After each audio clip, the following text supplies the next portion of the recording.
कठुआ आतंकी हमले पर अब तक की ये सबसे बड़ी खबर है और सेना पर हमले में पाकिस्तानी आतंकी शामिल। आपको बता दें, हमले से पहले आतंकियों ने रेकी की थी। आतंकी हमले में एक ऑफिसर समेत 5 जवानों के शहीद होने को लेकर खबर है। इस बीच पूरे इलाके में सर्च ऑपरेशन जारी है। हेलीकॉप्टर से आतंकियों की तलाश को लेकर भी इस वक्त एक बड़ा इनपुट मिल रहा है, क्योंकि बड़ी खबर इस बीच ये सामने आ रही है कि जिस तरीके से हमले को अंजाम दिया गया है, ये साफ हो चुका है कि किस तरीके से सेना पर हमले में पाकिस्तानी आतंकी शामिल हैं और हमले से पहले आतंकियों ने की थी रेकी। अब पूरे इलाके में जारी सर्च ऑपरेशन को लेकर खबर, हेलीकॉप्टर से आतंकियों की तलाश किस तरीके से जारी है, यही इस वक्त एक और बड़ी खबर है। और एक और बड़ी खबर आपको ये बता दें कि कठुआ हमले को लेकर एक और बड़ी खबर है। 3 आतंकियों ने हमले को अंजाम दिया। अत्याधुनिक हथियारों से लैस थे ये आतंकी। एक स्थानीय गाइड ने आतंकियों की मदद की। सीमा पार से आए थे तीनों आतंकी। तो खुलासा हो रहा है, तीनों आतंकियों ने हमले को अंजाम दिया। कहां से आए थे आतंकी, ये जानकारी मिल गई है और एक स्थानीय गाइड ने आतंकियों की मदद की। अब ये गाइड कौन है, इसकी तलाश जारी है और इस बारे में भी जानकारी मिल रही है कि अत्याधुनिक हथियारों से ये लैस थे। एक गाइड से जानकारी मांगी थी इन आतंकियों ने और सीमा पार से ये तीनों आतंकी आए थे।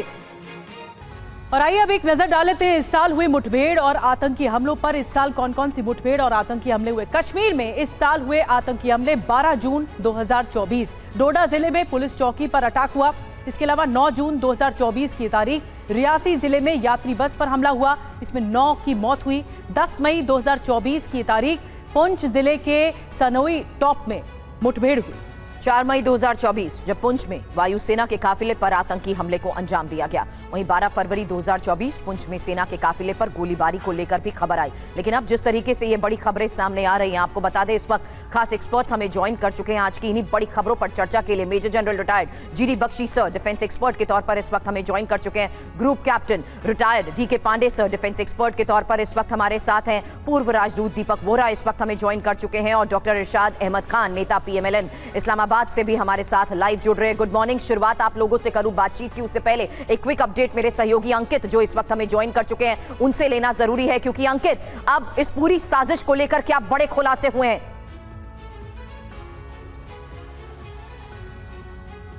कैसे यह आतंकी हमला हुआ है, ऐसा लग रहा है कि ये पाकिस्तानी आतंकी हो सकते हैं जिन्होंने इस तरीके की कायराना हरकत की है। इस समय मैं मौजूद हूँ उसी जगह पे जहाँ पे आतंकियों की तरफ से इस तरीके की कायराना हरकत की गई है। वहीं जम्मू कश्मीर पुलिस के special operation group, Jammu Kashmir police के जवान, जम्मू कश्मीर पुलिस के टॉप ऑफिशियल्स और उसके साथ साथ भारतीय सेना के जवान जो है पूरे इलाके में कॉर्डन एंड सर्च ऑपरेशन चला रहे हैं ताकि जल्द से जल्द उन आतंकियों की धरपकड़ की जा सके जिन्होंने इस कायराना हरकत को अंजाम दिया है। आप तस्वीरों में देखिए कि किस तरीके का इलाका था और ये वही इलाका है जहां पर आतंकियों की तरफ से इस कायराना हरकत को अंजाम दिया है। लगातार सुरक्षा बल, जम्मू कश्मीर पुलिस ये प्रयास कर रही है कि किसी भी तरीके से उन आतंकियों को न्यूट्रलाइज किया जा सके जिन्होंने इस आतंकी हमले को अंजाम दिया है। आप इलाके की तरफ देखिए कि तो कितना ज़्यादा डेंस फॉरेस्ट है और सुरक्षा बल जो है वो लगातार इन्हीं जंगलों के अंदर कॉर्डन एंड सर्च ऑपरेशन चला रहे हैं ताकि उन पाकिस्तानी आतंकियों तक पहुंचा जा सके, उन पाकिस्तानी आतंकियों को ट्रैक किया जा सके जिन्होंने इस कायराना हरकत को अंजाम दिया है। वहीं आपको बता दें कि जम्मू कश्मीर पुलिस और सेना के जो टॉप ऑफिशियल्स हैं वो इस वक्त लगातार इस ऑपरेशन को मॉनिटर कर रहे हैं और जो ऑपरेशन है वो लगातार इस इलाके में चलाया जा रहा है आतंक के खिलाफ। जी, अंकित भट्ट बहुत ज्यादा महत्वपूर्ण जानकारी दे रहे हैं। हमारे साथ खास मेहमानों का एक पैनल भी इस वक्त जुड़ा हुआ है। बख्शी साहब, मैं आपके पास आ रही हूँ। ये सिलसिला 2 महीने से चल रहा है और जून में तो आतंकी घटनाएं बहुत ज्यादा हो गई।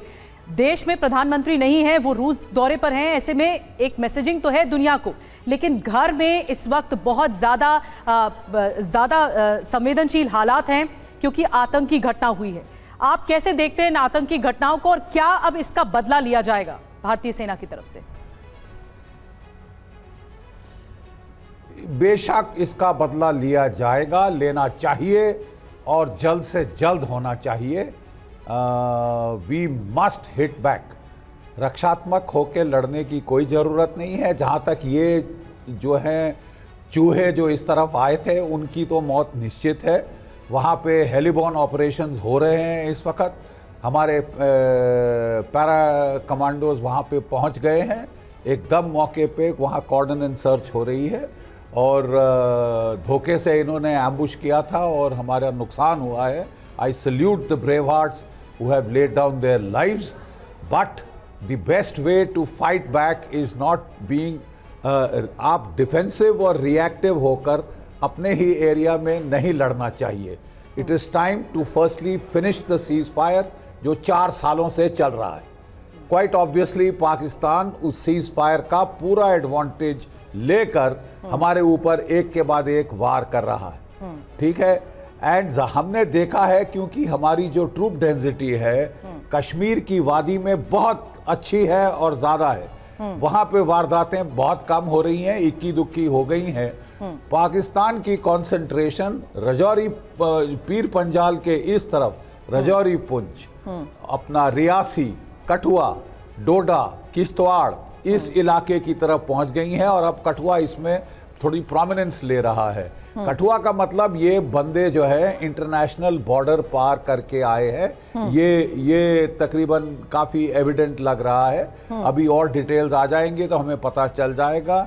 जहां तक ग्रुप का सवाल है, लोकल सोर्सेज से अंदाज लग रहा है कि ये जैश ए मोहम्मद का ग्रुप है, 3 का ग्रुप है जो कि इन्फिल्ट्रेट करके आया, एक लोकल गाइड इसमें था। हमारा जो फौजी जो अपनी हमारी जो पार्टी थी हमारी फौजी, वो वहाँ पे एरिया डोमिनेशन पेट्रोल के लिए आई थी और सडनली एम्बुश हो गए और उसमें एक हमारे जेसीओ साहिबान और 3 फौज के जवान, एक पुलिस का बंदा, वो बेचारे वहाँ शहीद हुए हैं और कोई 4 या 5 वहाँ पे एक बताया जा रहा है घायल हुए। This is unacceptable, we must hit back. बिल्कुल सही सर, दिस इज अनएक्सेप्टेबल और फैक्ट्स साफ है कि किस तरीके से सीमा पार घुसपैठ के बाद एक बार फिर से हमले को अंजाम दिया गया है। डॉक्टर इरशाद अहमद खान, सवाल आपसे, ये एक और कायराना हरकत, हालांकि जिस तरीके से कायराना हरकत सामने आती है मुंह तोड़ जवाब तो हर बार दिया जाएगा और दिया जाता रहा है। बहुत शुक्रिया जी। मैं ये कहूंगा, अभी जनरल बख्शी साहब फरमा रहे थे कि चेंज होनी चाहिए और तबाही होनी चाहिए खित्ते में। मैं ये कहूंगा सोच बदलिए, बदला नहीं बदलाव की बात कीजिए। खित्ते में जिन कश्मीरियों को आपने बंदी बनाया हुआ है 75 साल से, उनको आज़ाद कीजिए, ये बात है।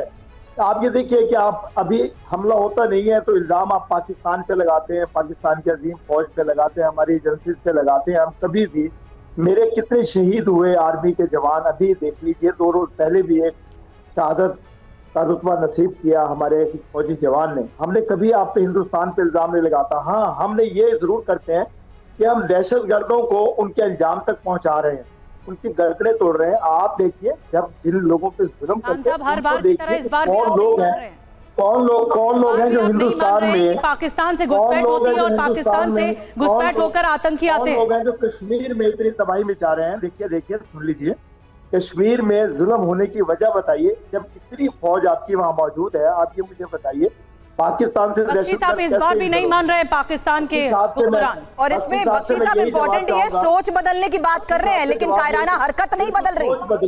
सोच बदलिए, दहशतगर्दी मत कीजिए। हमें सोच बदलने की बता रहे हैं ये, लेकिन उस हरकत को यकीन नहीं होता इन्हें कि किस तरीके से ये तमाम सबूत, फैक्ट फाइंडिंग इस बात का सबूत है कि घुसपैठ के बाद हम लोग को अंजाम दिया जा रहा है। बख्शी साहब सुनिए सर, मैंने आपकी बात का जवाब ले लेते हैं। जीडी बख्शी साहब 1 मिनट। जनाब आपको सुन लिया, आप ज़रा हमारी सुन लीजिए। जो भी आपके मसाइल हैं टीटीपी के साथ, अफ़गान तालिबान के साथ, वो आपके अपने मसाइल हैं। आपने उनके जो रिफ्यूजी आए थे उनको उखाड़ के वहाँ पे वापस भेजा है। आप जो है वहाँ पे ड्यूरेंट लाइन पे फेंसिंग कर रहे हैं। कोई सेल्फ रिस्पेक्टिंग अफ़गान सरकार ड्यूरेंट लाइन को एक्सेप्ट नहीं करेगी और अगर आप फेंसिंग करेंगे स्ट्रेट अवे प्रॉब्लम आपकी उनसे होगी। ये मसाइल आपके और अफ़गानिस्तान की सरकार के बीच के हैं, इसमें आप हमें मत बेवजह जोड़िए। जहाँ तक सवाल है मैं भी तो वही देखिए, कर रहा हूं। नहीं, तो थोड़ा मैं खत्म कर लूं जनाब। मैंने बड़ा बहुत पेशेंटली आपको सुना था। आप भी थोड़ा सा मेरे को सब्र से सुन लीजिए। मैं कह रहा था आपके मुल्क की इकोनॉमिक हालत इस वक्त बद से बदतर होती जा रही है, बिल्कुल फटीचर हाल हो गए, 2 रोज़ की रोटी नहीं मिल रही।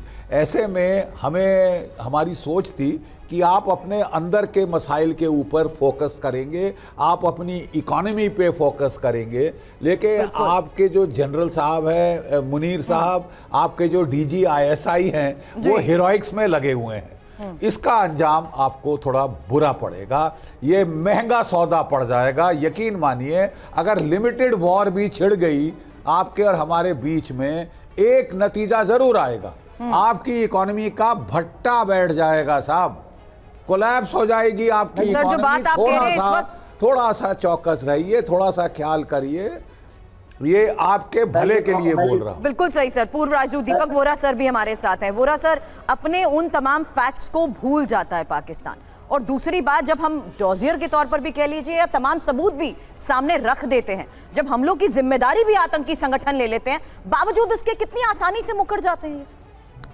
आभारी हूं मैम, मौका आपने दिया है आपके साथ रहने का। जनरल साहब की बात मैं सुन रहा था, बहुत इज्जत उनकी करता हूं, उनकी जानकारी बेमिसाल है। मेरे साथ मेरे सहयोगी हैं, ही इज़ ऑल्सो ब्रिलियंट, और आप दोनों तो you are the best in the country, if not in the world.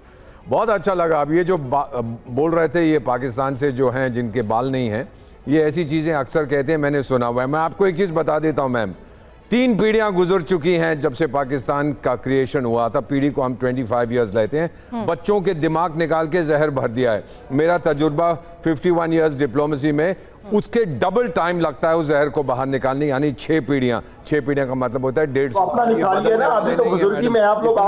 खामोश हो जाएंगे सर, तमीज सीखिएगा। मैं आपको इतना बताना चाहता हूं मैम कि बहुत टाइम लगेगा इन लोगों को अपनी सोच बदलने में। तमीज तो है नहीं, आप देख रहे हैं किस तरह से ये बात करें। दूसरी चीज, कहीं पर भी दुनिया में आतंकी हमला होता है, लोग कहते हैं अरे पाकिस्तान का हाथ होगा। और फाइनली मैम एक चीज आपको बता दूं, और just give me half a minute more. Vladimir Putin जो हैं वो रूस के राष्ट्रपति हैं, और शंघाई कोऑपरेशन ऑर्गेनाइजेशन की समिट में क्या बोले थे? हम तालिबान के साथ कोऑपरेट कर रहे हैं आतंक से भिड़ने के लिए, जबकि पाकिस्तान कहता है तालिबान आतंक बढ़ा रहा है। अरे संदेशा समझो, मारेंगे वो लोग आपको बुरी तरह से। आपको बचाने के लिए आपका चाचा जो वॉशिंगटन में, वो भी नहीं आएगा, वो भी तंग आ चुका है आपसे। इरशाद साहब, अब आप बोलिए, क्योंकि पहले ही जिस तरह से बख्शी साहब ने कहा, आपकी इकोनॉमी इतनी ज़्यादा खस्ता हाल है, उसके बाद भी आपका जो मुल्क है वो दहशतगर्दी लगातार पेनिट्रेट कर रहा है, क्यों? और इसका कदम तो उठाएगा फिर भारत। देखिए, मैं तो ये कहूंगा, अभी वोरा साहब भी फरमा रहे थे बहुत सारी बातें कि जहन में जहर भर दिया गया, बच्चों के जहर तो आप बुजुर्गों के जहन में भरा हुआ है। जब तक आप लोग, जितने भी सीनियर लोग हिंदुस्तान के हैं, मैंने एक ही बात की कि सोच बदल लीजिए।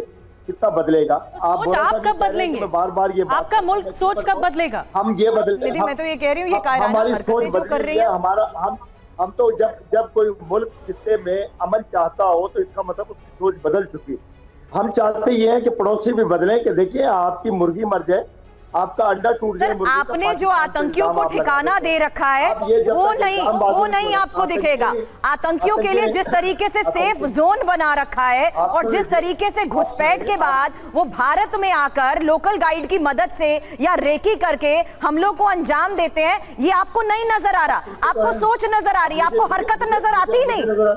मुझे नजर आ रहा है, मुझे बिल्कुल हरकतें भी नजर आ रही हैं, मुझे वो लोग भी नजर आ रहे हैं जो आपसे बदला ले रहे हैं, जिनके खानदानों को देखिए आपने तो एक। और सर, जो दीमक की तरह आपके साथ जुड़े हुए हैं, उसका क्या? वो तो आपको भी खा रहे हैं। कैदी अपना बदला लेते हैं, जो भी कैदी छुटता है वो अपना बदला लेता है, तो कम से कम इतना। सर, मेरे कहने से शायद आपको ये बात समझ नहीं आएगी। हमारे साथ इस वक्त डीके पांडे सर है, डिफेंस एक्सपर्ट हैं। डीके पांडे सर, समझा दीजिए इन्हें। ये सोच तक सीमित रख रहे हैं अपनी बात, इन्हें हरकत नजर नहीं आ रही, इन्हें ये नहीं दिख रहा कि जिन आतंकियों को इन्होंने पालने की अभी तक जगह दे रखी थी, वो दीमक की तरह खुद इन्हें खा चुके हैं। देखिए, बहुत ही महत्वपूर्ण है कहाँ भारत ने प्रयास किया, कितनी बार प्रधानमंत्री अटल बिहारी वाजपेयी पाकिस्तान गए, हमारे वर्तमान प्रधानमंत्री मोदी भी गए और प्यार के उन्होंने बाहें खोली। हमने तो सोच बदलने का बहुत प्रयास किया, लेकिन क्या प्रत्युत्तर मिला? आतंकवाद, पुलवामा, और अभी हम देख रहे हैं कि पिछले 2 महीने में किस प्रकार से घटनाएं हुई और कितने आतंकवादी जो है अंदर आ रहे हैं। महत्वपूर्ण यह है कि जो पीओके में बलोच में हो रहा है उसको वो संभाल नहीं पा रहे। आर्थिक स्थिति इनके काबू के बाहर है। पॉलिटिक्स और सेना के बीच में जो है वो तनाव बढ़ता जा रहा है। इमरान खान की पार्टी जो है वो इनको परेशान कर रही है। उस आंतरिक चीज़ों को देखिए, आप बाहर के मुल्कों में क्यों दखल दे रहे हैं? अगर आप अपने आप को संभालने, मेरे ख्याल से सब कुछ संभल जाएगा। आवश्यकता यह है आपको अपने अप्रोच की बदलने की। आप चाहते हैं कि सब कुछ आपके थाली में परोस दिया जाए, लेकिन कैसे परोसा जाए? आप इस काबिल बनिए कि थाली को पकड़ सकें। आपके पास आपकी इकोनॉमिक ठीक नहीं है, पॉलिटिकल क्राइसिस है, और किस प्रकार से पड़ोसी को साथ लाना चाहते हैं। भारत ने कितनी बार पहल की? आपने कितनी बार पहल की, जरा बताइए कि क्या एक बार भी आपने कोशिश की कि भारत के साथ दोस्ती करें?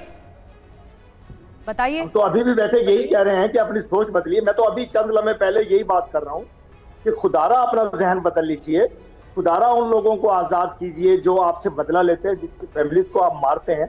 आप ये देखिए कि पाकिस्तान ही क्यों पाकिस्तान पे इल्जाम लगाते हैं। आप तो चाइना से भी उंगली कर रहे हैं, आप कनाडा से भी उंगली कर रहे हैं। आपकी जो हुकूमत बनी है नहीं, आपके लोग क्यों मुखालिफ थे, क्यों वोट कम डले इस हुकूमत को? फिर भी लोगों ने बदलाव का वोट, यही बात कही जा रही है कि तू इधर उधर की बात मत कर, ये बताना कि काफिला लुटा क्यों नहीं। आप मुद्दे की बात नहीं कर रहे। पार का नारा जो लगाया था, देखिए मैं मुद्दे की बात कर रहा हूँ कि मुद्दा जब भी होगा सही जब लोगों पे जुल्म बर्बरियत बंद होगा। जुल्म कौन आपके आते हैं पाकिस्तान, कौन जुल्म कर रहा है ये पूरी दुनिया देख रही है, हमें बताने की जरूरत नहीं है। बख्शी साहब, हम लोग कभी भी तकरीबकारी नहीं करते, तकरीबतारी आप लोग करते हैं। ठीक है, बख्शी साहब चाहे आपको जवाब देंगे। बख्शी साहब। जनाब एक मिनट जनाब, एक मिनट। देखिए साहब, हमारे यहाँ मुहावरा है, रस्सी जल गई पर ऐंठ नहीं गई। इतने सारे सालों में पाकिस्तान की फौज ने तो 30 साल तो डायरेक्ट राज किया है आपके ऊपर, और बाकी जो 45 साल है इनडायरेक्ट मुखौटे रख के सामने और कठपुतलियां नचाई हैं पॉलिटिकल स्टेज पे। ठीक है साहब, खा गई है सारे रिसोर्सेज आपके मुल्क के, माफ कीजिए। और प्रॉब्लम यह है कि आज के दिन 2 रोज की रोटी। साहब मैं देखिए, जब आप बोल रहे थे मैंने बड़े बड़े एहतियात से सुना है आपको, आप उतना मुझे वही दीजिए कर्टसी। देखिए ऐसा है कि आपके लोगों को, आवाम को 2 रोज की रोटी नहीं मिल रही, नसीब नहीं हो रही, बिजली के बिल उनके बढ़ते जा रहे हैं, लोग बगावत पे आ गए हैं। पाकिस्तान ऑक्यूपाइड कश्मीर में, गिलगिट बाल्टिस्तान में लोग बगावत पे हैं, आपके बलूचिस्तान में, सिंध में। आप ज़रा अंदर अपने गिरबान में तो झांकिए। आप दूसरों को बड़ी बड़ी नसीहत और फ़लसफ़े यहाँ झाड़ते हैं आके, आप ज़रा अपने गिरबान में झांक लीजिए, आपके मुल्क में हो क्या रहा है और कब तक चलेगा। आपकी फौज को आप काबू नहीं करेंगे, वहां पे असली जमहूरियत नहीं लाएंगे तो साहब ये तमाशे चलते रहेंगे। बिल्कुल सही कह रहे हैं बख्शी साहब। और जब आपके इन्हीं सवालों का उनसे जवाब मांगा गया है तो आज उन्होंने एक ही बात दोहराई और सिर्फ सोच को लेकर बात करते आ रहे हैं। लेकिन इस बीच एक बड़ी खबर, रक्षा मंत्री राजनाथ सिंह ने कठुआ आतंकी हमले की निंदा की है। 5 जवानों के शहीद होने से दुखी और कहा शोकाकुल परिवार के लिए संवेदना, आतंकियों के खात्मे के लिए प्रतिबद्ध।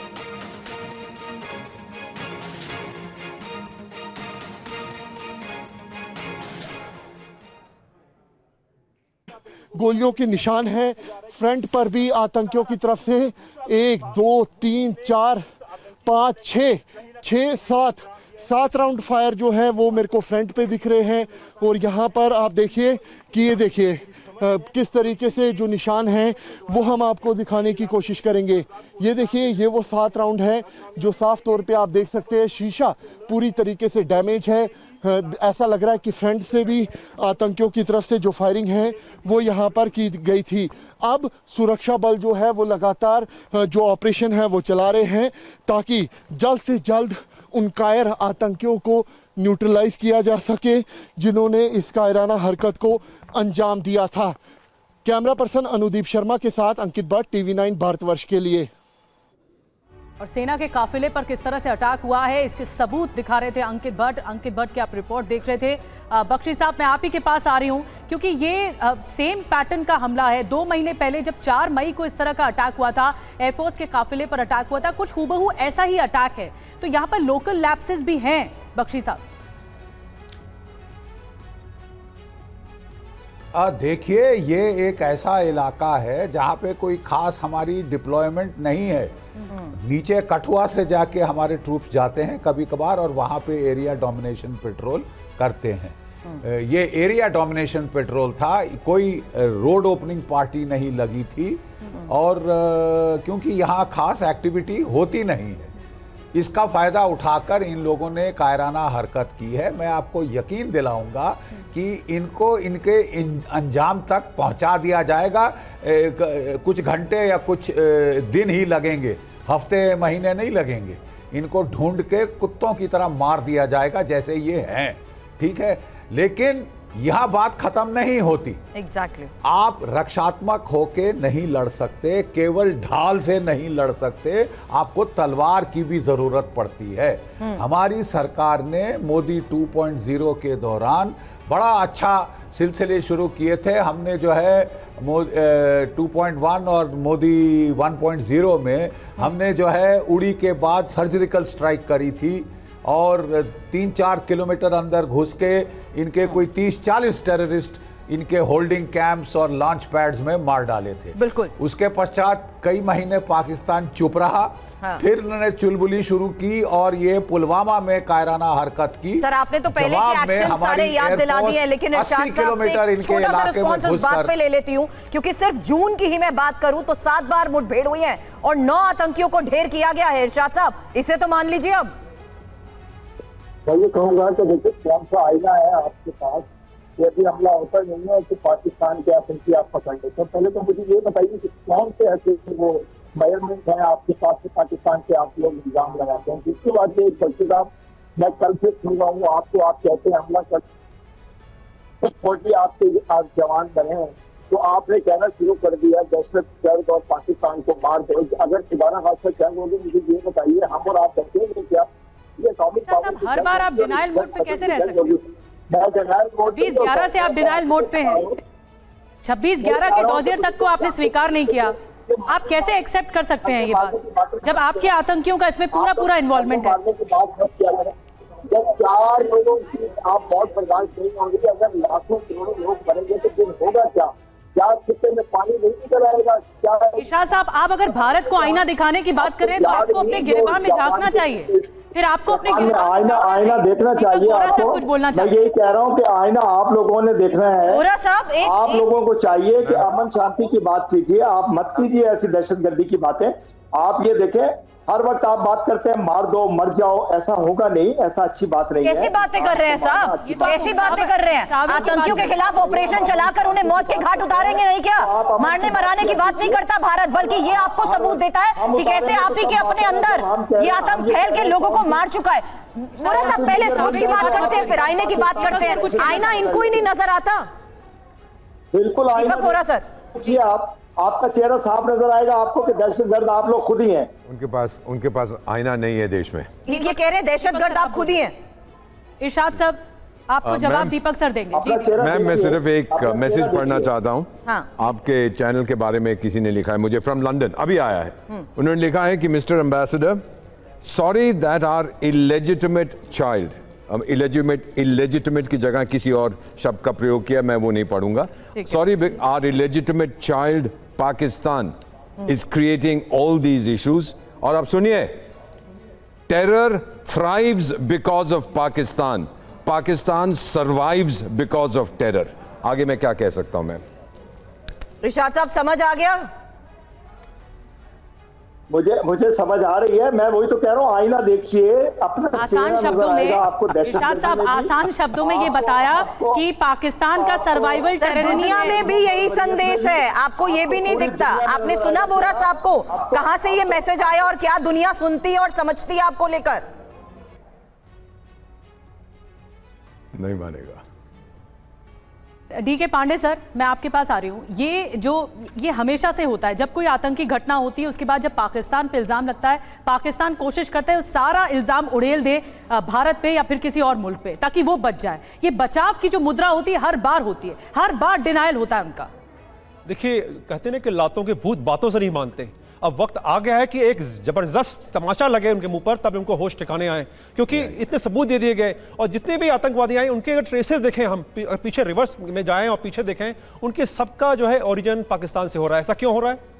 ये तो भाई सबको दिख रहा है। और आजकल तो इलेक्ट्रॉनिक का इंटेलिजेंस इतना क्लियर है कि कौन कहाँ मूव कर रहा है, बड़ा आसानी से पकड़ा जा सकता है। अगर हमारे ये जो पाकिस्तानी भाई इस समय हमारे साथ हैं, क्या वो इसको नकारेंगे जो सबूत पेश किए जा रहे हैं, जो इलेक्ट्रॉनिक का इंटेलिजेंस बता रहा है? सर, सबूत की बात की तो वो सोच की बात कर लेते हैं। दोबारा अगर आतंकी वारदातों के बारे में बात करें कि आतंकियों को मौत के घाट उतार दिया गया, तो वो आईना ले आते हैं।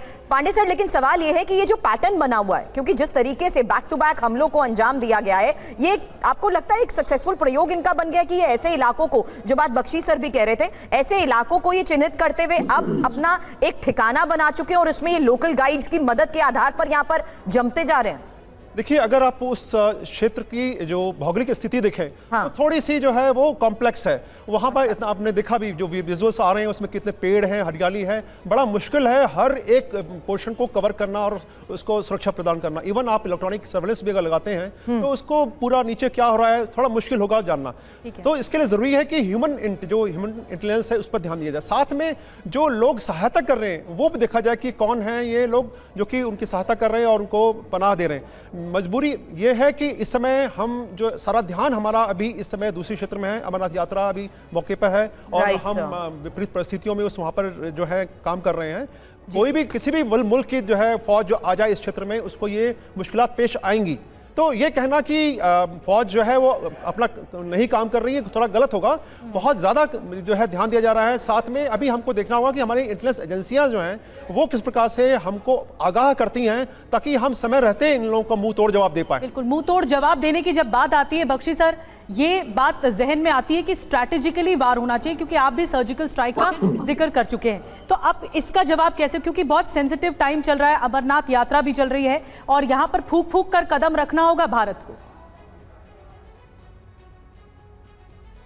इसीलिए मैं कह रहा हूं कि हम रक्षात्मक होके ना लड़ें, हम केवल consequence management, fire fighting on own side of the border करना बंद करें।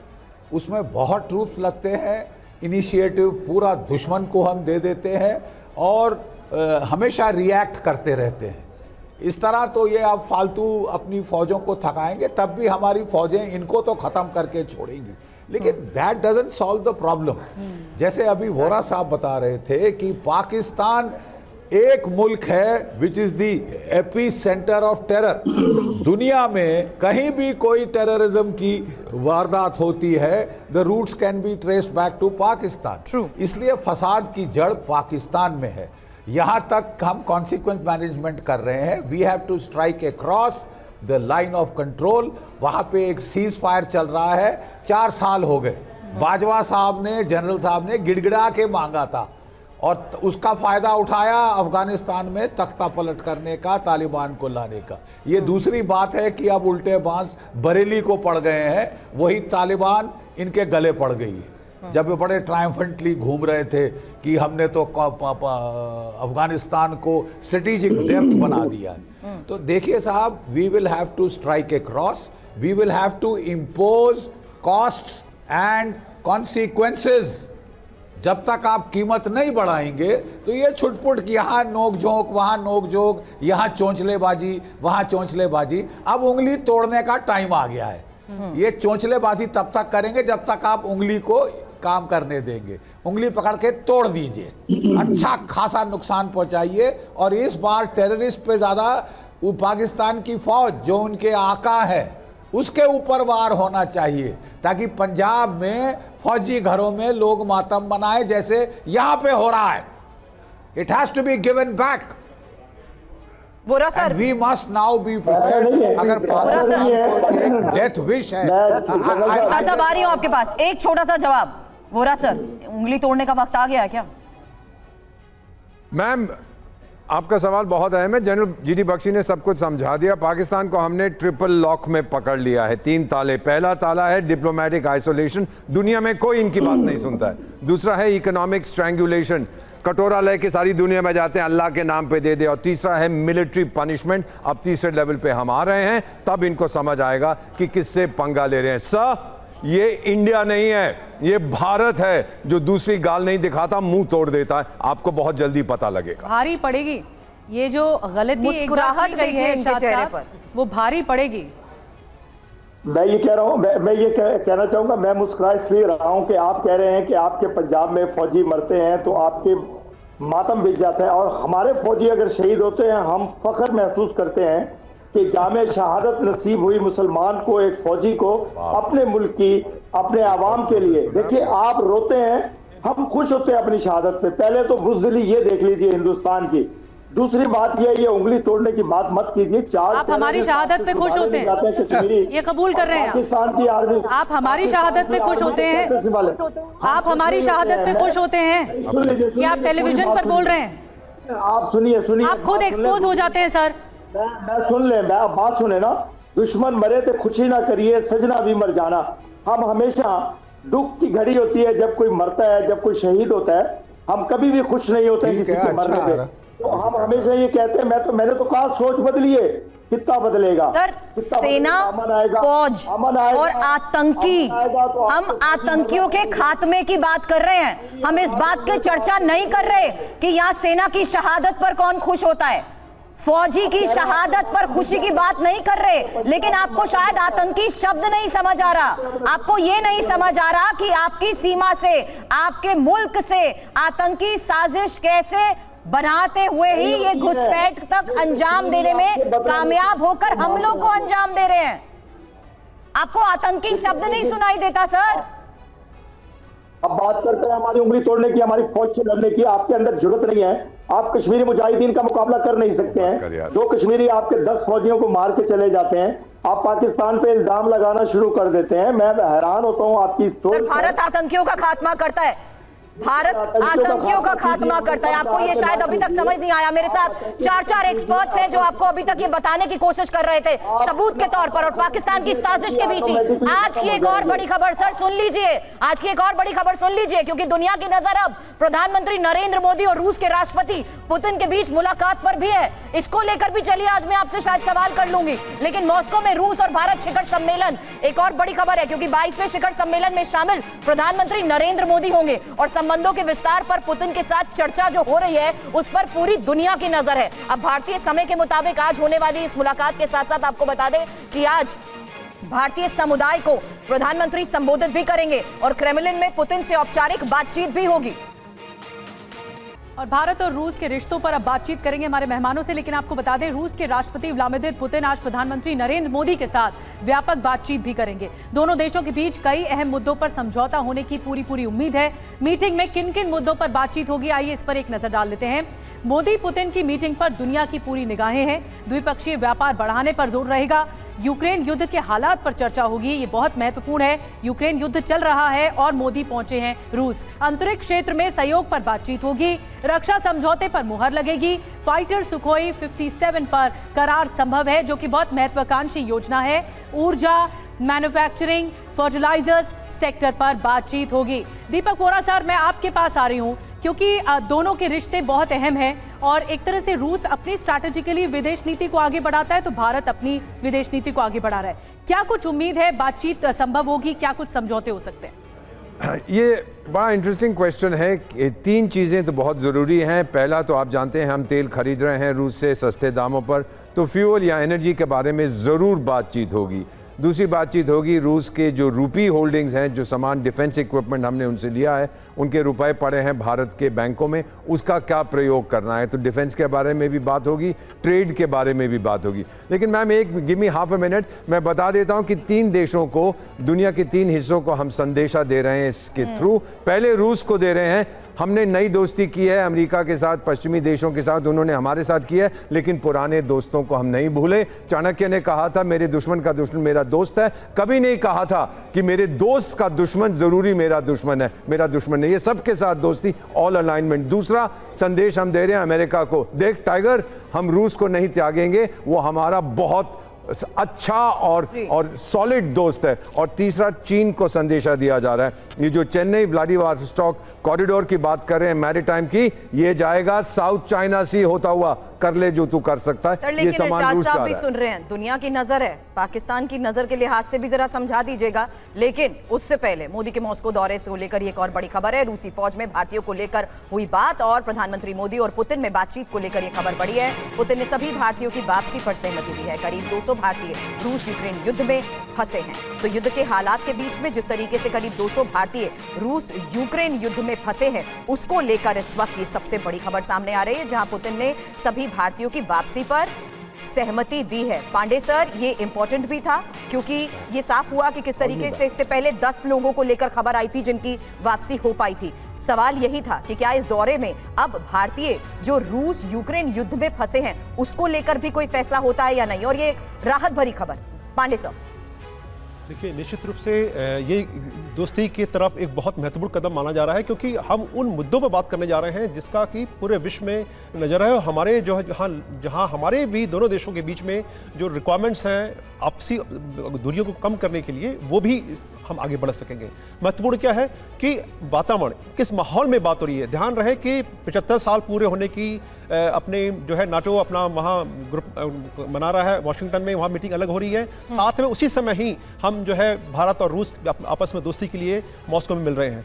तो ये जिस प्रकार से पोस्चरिंग हो रही है वो बहुत ही पॉजिटिव है। और साथ में एक और तारीफ करनी होगी भारत की कि भारत ने अमेरिका और रूस को एक साथ अपने साथ चलाने को प्रयास किया है। और ये बताता है कि हम वसुधैव कुटुंबकम जो कहते हैं वो हम क्रियान्वित करते हैं, हमारी वो डीएनए में है। हम पूरे विश्व को एक साथ लेकर चलना चाहते हैं, हम पीस की तरफ बढ़ना चाहते हैं।